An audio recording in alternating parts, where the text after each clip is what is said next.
A stunning twist in a months-long legal showdown that has sent shockwaves through Hollywood. I don't know what you're talking about. Anyone but him.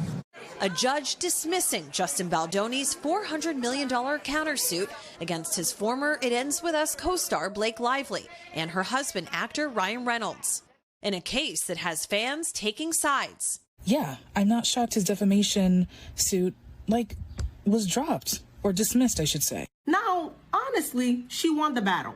She didn't win the war. Lively's attorney speaking to NBC News. They were efforts to bury our clients. They were efforts to silence them, to retaliate against them for speaking out. Overnight, Lively stepping out for the first time since the dismissal at a New York City event, smiling for photos on the carpet. Baldoni has not responded to NBC News' request for comment. The contentious legal battle began last December when Lively filed a bombshell complaint and later sued Baldoni, accusing him of disturbing and unprofessional behavior on the film's set. What would you say to her? But Baldoni, who also directed the film, firing back in his own countersuit, accusing the A-list couple of trying to sabotage the film, accusations Lively and Reynolds have denied. Baldoni also bringing the couple's Grammy Award-winning friend Taylor Swift into the drama, insinuating that Swift was weighing in creatively on the movie, accusations Swift's team denied. Now this latest development in the case being viewed as a resounding victory for Lively and Reynolds. These kinds of motions very rarely get granted, so this is a huge statement about the viability of Baldoni's claims. And it might not be the end for the It Ends With Us co-stars, with Lively's team saying that she remains ready to take her case to trial next year. The actress writing on Instagram, "While the suit against me was defeated, so many don't have the resources to fight back. I'm more resolved than ever to continue to stand for every woman's right to have a voice in protecting themselves." The judge also dismissed Justin Baldoni's $250 million defamation suit against the New York Times for an article published by the newspaper about Lively's accusations. A spokesperson for the New York Times saying that they are, quote, grateful to the court for seeing the lawsuit for what it was, a meritless attempt to stifle honest reporting.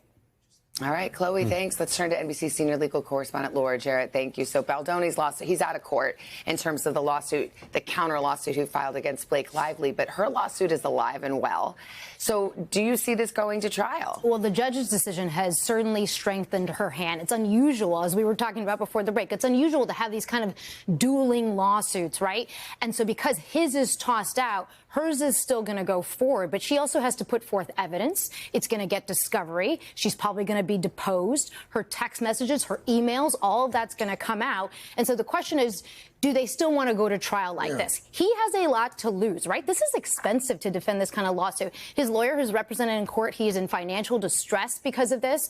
And so maybe he hopes to get a settlement. But she clearly thinks that there's some reputational risk involved here, too. She clearly thinks that she wants to be vindicated and that her reputation has been tarnished in some way. Him saying that she's difficult on set and all those kind of allegations. And so it might be for her that taking this to trial is worth it. But a settlement is not out of the realm of possibility at this point. There are still months away, right? And so in the realm of legal proceedings, they have plenty of time to settle if they want to, but she just may not want to. I can see Carson is thinking, why would she want to? But what's changed? Nothing. She knew she was at risk, personal risk, when she filed this initial lawsuit. Just because of this secondary lawsuit dismissal, why does that change her vulnerability? It doesn't change her vulnerability. She's coming out much stronger than she was because now they don't have to worry about his counterclaim. She doesn't have to try to defend herself against his suit anymore. She's coming out definitely with the upper hand. I think he might be the one who would want to settle because of the financial risk here. We shall see. Laura, thank you.